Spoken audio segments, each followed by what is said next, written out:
Hi there, fiction fiends. My name's Sonja, and I write and welcome back to my channel.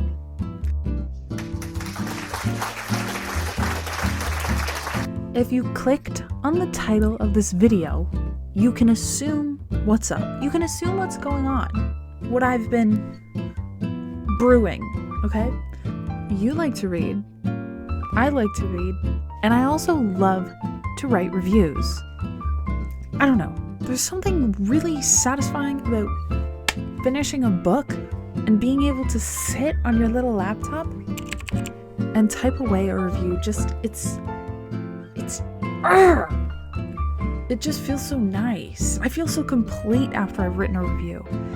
And now I have a huge stack of these Goodreads reviews that I don't know what to do with. So I decided we're gonna play a game of Guess That Book. I'm gonna read out an ambiguous Goodreads review, and you're gonna guess what that book is. It's quite straightforward. It's gonna be our cute little guessing game, you know? But don't worry, I'm not that cruel, because after I read out my ambiguous review, you're gonna get 3 hints to direct you the right way towards whatever this little book could be.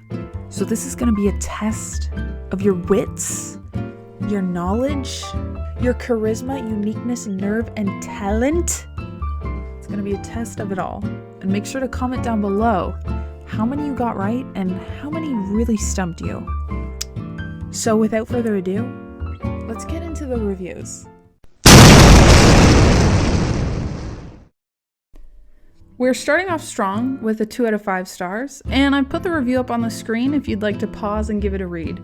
But just to sum things up quickly, I didn't quite enjoy this book because of how uncomfortable I was, not at the horror aspect of the story, but because the protagonist was aroused constantly. Even in the most dire situations, there was some horniness peeking through, and that really didn't sell the book for me. So the hints you have here are: number 1, Will Smith played the protagonist in the movie adaptation. Number 2, this book's all about apocalypse, vampires, and the last man on Earth. And number 3, the title is 3 words long. What do you think it could be? Pause now so you have time to guess, but if you're into horror, I'm sure you'll know it. Or if you're just generally a fan of Will Smith movies or horror movies. And if you guessed I Am Legend, you would be correct. I will admit, I did start it off with a tricky one, but this next one is for all of you book talk girlies. So I've again put the review up on the screen. You can pause to read it if you'd like, but essentially, I DNF'd this book at the early stages, 20%. I did read through all of the trigger warnings and I thought I could handle it, but I was really uncomfortable with the vibe, and I especially was not interested in the love interest. And this sort of erotic fiction is just not for me. It's too stalkerish. But anyway, your hints for this novel are: the protagonist's name is in the title. This book is so popular on Book Talk, and the genre is erotic romance, thriller, and suspense. So what could it be? Give yourself some time to think and pause now before I announce the final answer. I should say that if you've been on Book Talk since 2022, you should have a good idea as to what this is. And yes, it is Haunting Adeline. I heard a lot of good things about it, but personally, I simply could not get through it. It was just too stalkerish for my taste. Now, initially, I thought this next one would be super popular on Book Talk, but upon further investigation, it's not. But it does have a very special place in my heart, and I'm hoping that you get this review. This story, along with Leigh Bardugo's 6 of Crows, really introduced me to the found family trope, and I think this book is where I really fell in love with that idea of finding friends and creating a new family. It's honestly one of my favorite modern day fantasies, and now let's take a look at our hints. Number 1, we've got multiple POVs, multiple protagonists, and multiple books in the series. We've got 4, a quartet. Number 2, the only female protagonist is named after a color. And number 3, found family, love triangle, and private school boys are our tropes. So take a minute to pause, think on the hints I gave you, and let's see if you can get this review.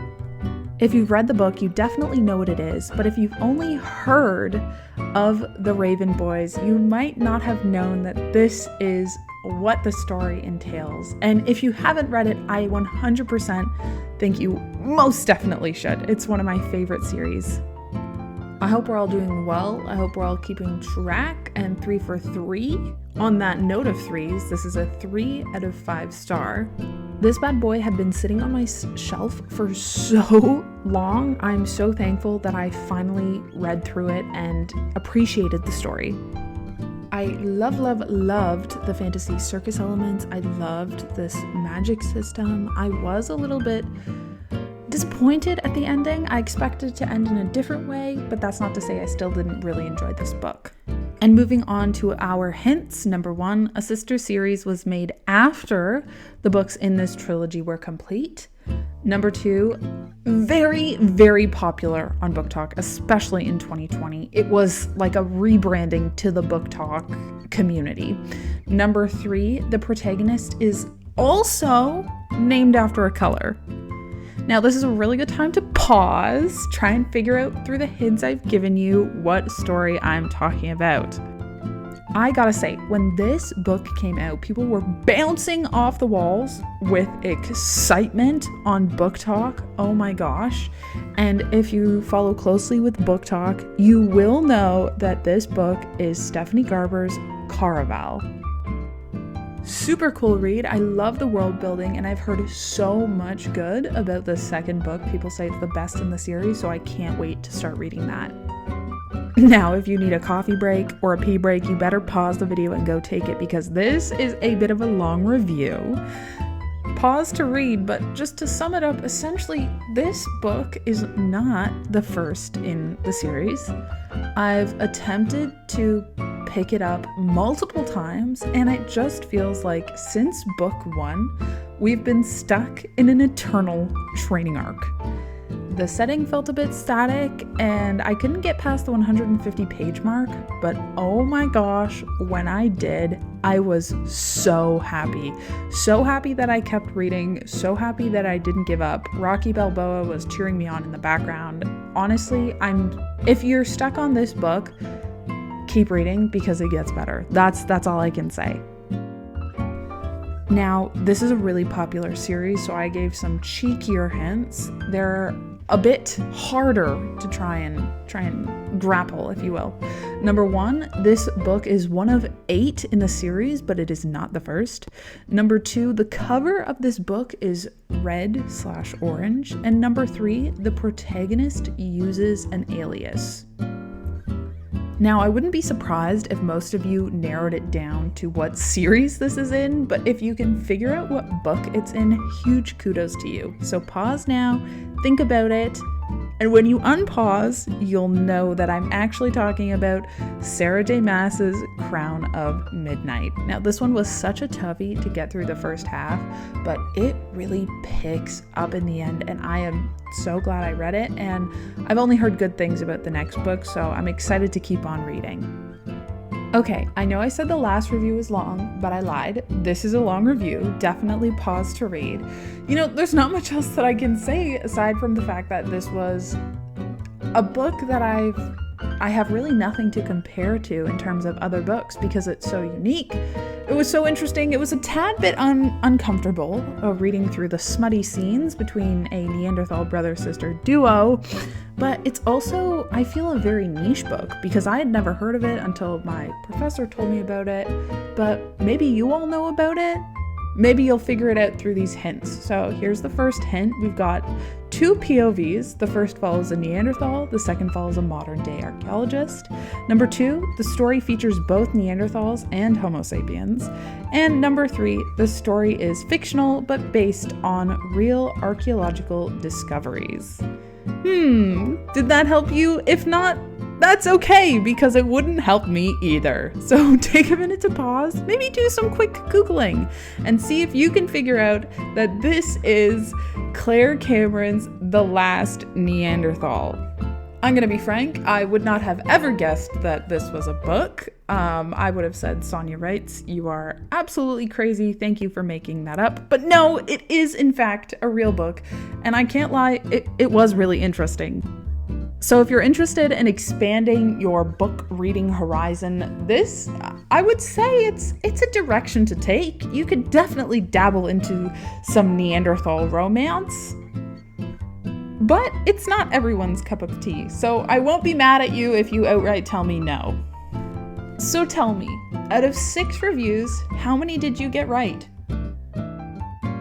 Hey Fiction Fiends, I hope you enjoyed that little guessing game we played, and thank you so much for sticking it out to the end of this video. That means the world to me. Please leave a like below if you like this type of content, and make sure to subscribe if you love all things bookish. Now that exams are done, I'll be able to post more consistently on this channel as well as my other social medias, and I hope to see you all next time. Ciao for now, Fiction Fiends!